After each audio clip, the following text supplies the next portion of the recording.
In southwest Colorado, fall and winter have come and gone, the migratory birds are returning from their winter vacations, and the spring thaw is bringing life to dormant foliage.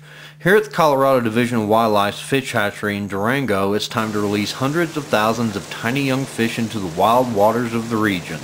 But before this, a major process has taken place to get the only species of landlocked salmon in Colorado, the Kokanee salmon, to this stage. In Colorado, the spawning of the kokanee is done by hand. Kokanee are non-native to Colorado and are therefore genetically modified so that they do not spawn naturally and disrupt the ecosystem. This could cause for the disturbance of native and wild species that spawn here naturally. Kokanee were introduced as an additional sport fish for anglers and can be a pleasure to eat. Sure, I lost one. Did you?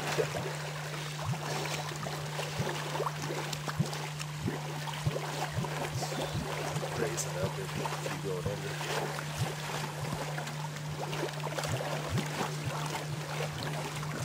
Getting heavy yet? It will here in a second, I'm sure. We're gonna push screens up at Gunnison and through the raceways. Yeah, you need some of those. You can't do it 2-3 people.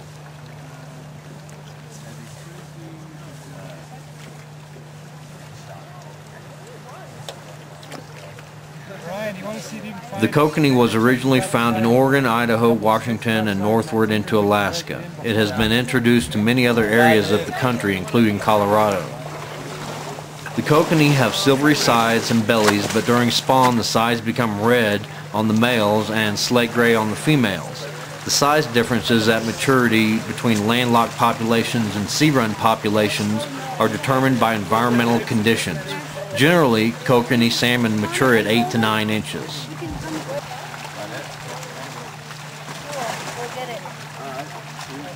Yeah, it's a whole process up there. It's like an all-day thing.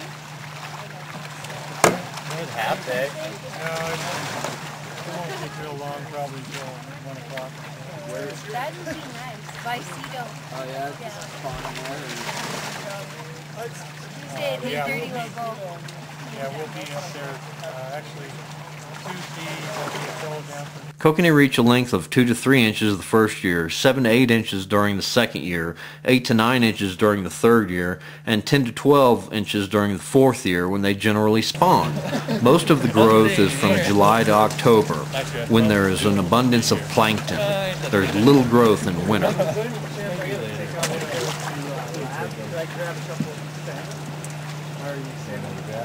you have fishing license? I do. Yeah, you can get a bit there. You got a bucket or something? Or a bag? Bag.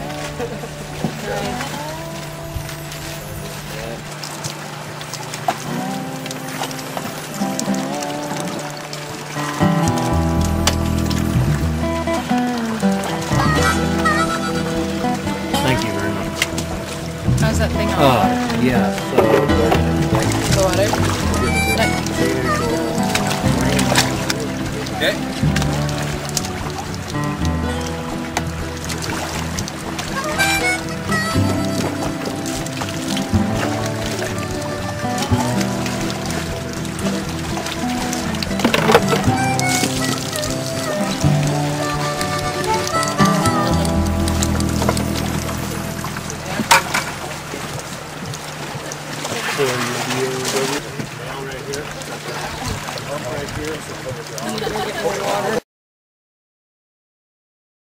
After the fish are spawned out in the field, the eggs return to the fish hatchery where they are put into incubators for a few weeks.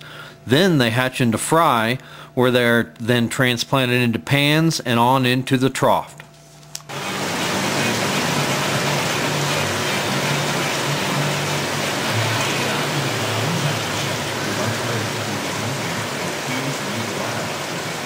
The Division of Wildlife spawns kokanee by hand, mainly because in the wild, if salmon were left to spawn on their own, there would be less than 1% chance of survival of those eggs hatching to a boat. And so we go out in the fall, we start by setting up weirs across the rivers where the salmon run, and the salmon run up through the traps, the weirs, and then the fish are collected. They're spawned into pans by hand where they're fertilized, one male per female, and then they're brought to the hatcheries where the green eggs, as they're taken from the wild, are brought to the hatcheries, and they're raised in incubators until they eye up, and then after they eye up, the eggs are distributed to other hatcheries throughout the state and other states to where those fish will continue development and then hatch. And then after hatching, they're grown to approximately 2 to 3 inches where they're restocked back into the wild, in the streams where they were taken. And as they grow and move towards the reservoirs that they're going to live in, they'll imprint on the water where we picked them up from, or stocked them, I should say. And 4 years later, those salmon will return to that same spot to be spawned again.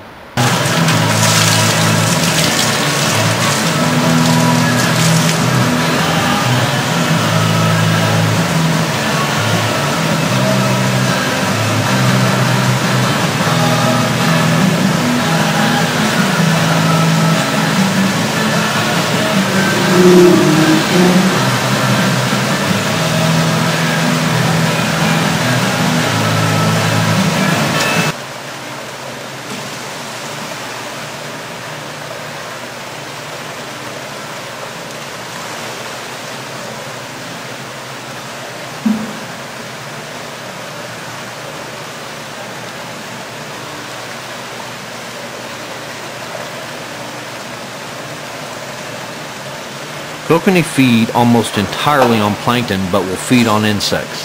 The kokanee is the only Pacific salmon to mature in freshwater, but like most others die after spawning. Kokanee may spawn in lakes or in the tributaries. They spawn in streams similar to trout. One male and one female spawn in gravel riffles where the nest building is done mostly by the female while the male chases intruders. Once again, the kokanee in Colorado does not spawn naturally.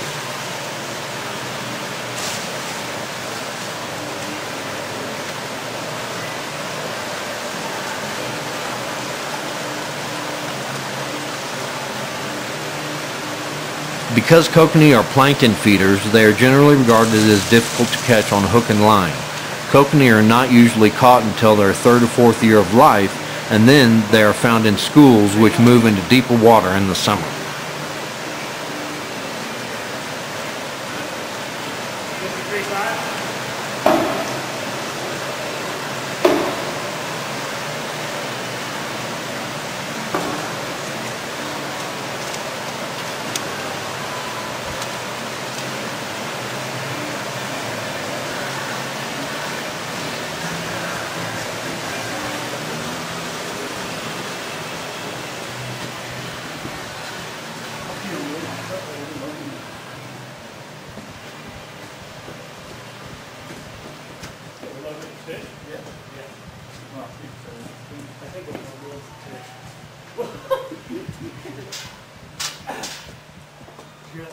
Yeah.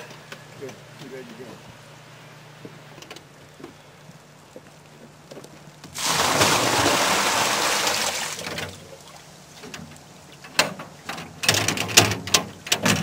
That same one, let's keep riding and riding.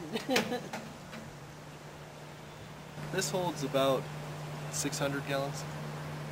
So that means we can haul about 1,000 pounds of 10-inch catchable size fish, or up to 500 pounds of smaller fish. But we try not to do it that heavy because it gets to be such a large number of fish. If something went wrong, we'd lose a lot of fish instead of just a few. So in this case, we try not to do more than like 300 pounds because that's still, 130,000 fish. If we had some kind of catastrophe, those would be irreplaceable, basically.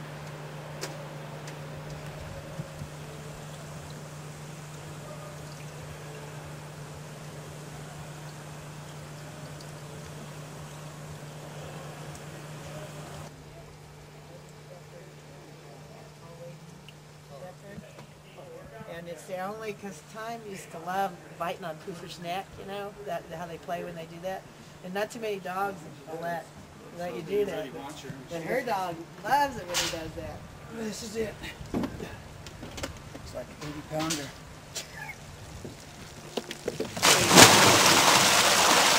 Watch out. That was a big fish. Watch out, Will. Here comes Richie. Yeah.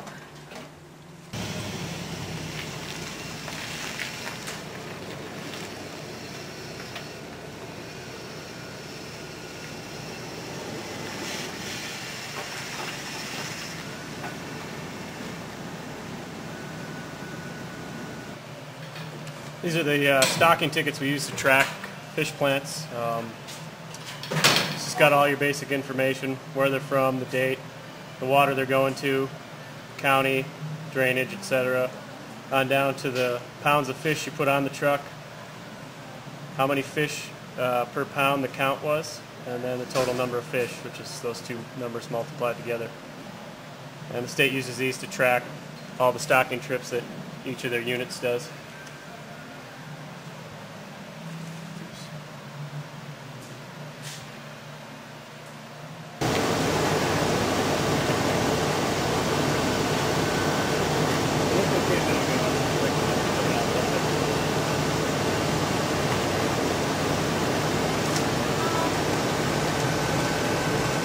All against it.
Turn the oxygen up just a little bit. These look okay, Richie? Yep. Okay.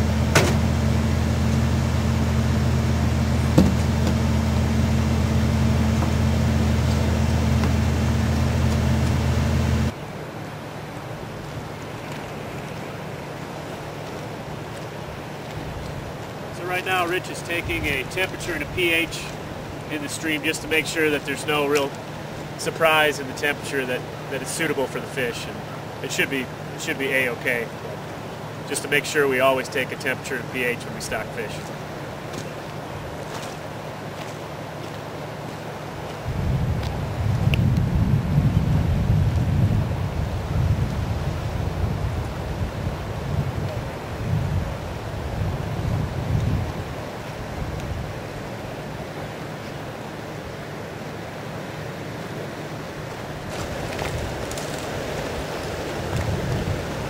See what you mean by that. We'll end up with half the fish in that little slough if we don't do something.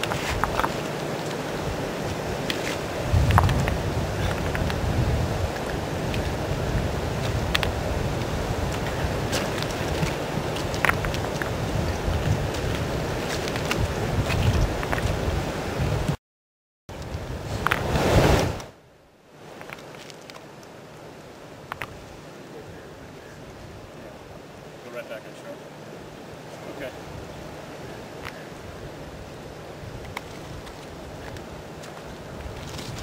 Okay.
because these fish are so small, we often have to use a broom to help sweep the last few out of the tank.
Like this, you really should be. How many fish is that? On that truck, there was about 136,000 fish. So our total goal to stock at this spot today is 500,000 fish. So each truck will have to make one more trip, and we'll meet the goal. It'll be about 1,200 pounds of kokanee, and they're about 400 to the pound. So that math comes out to about 500,000 fish.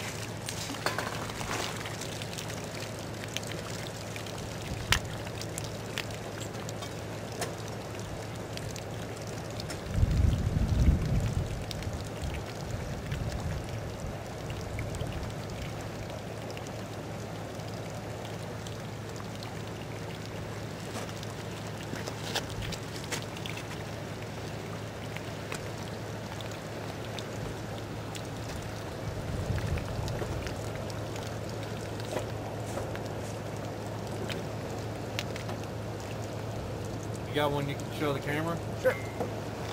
Put it in your hand.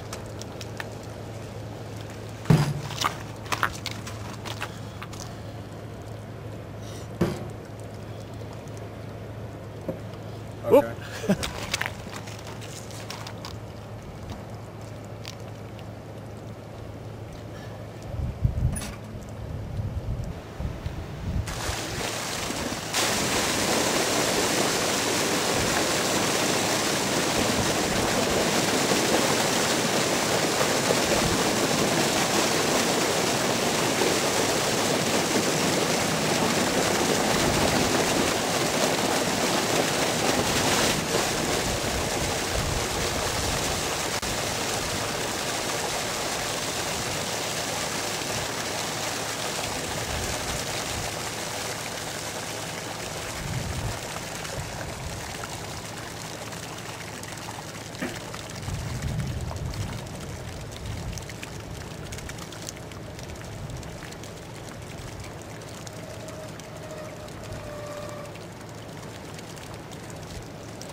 Oh, are these, you think there's deer there?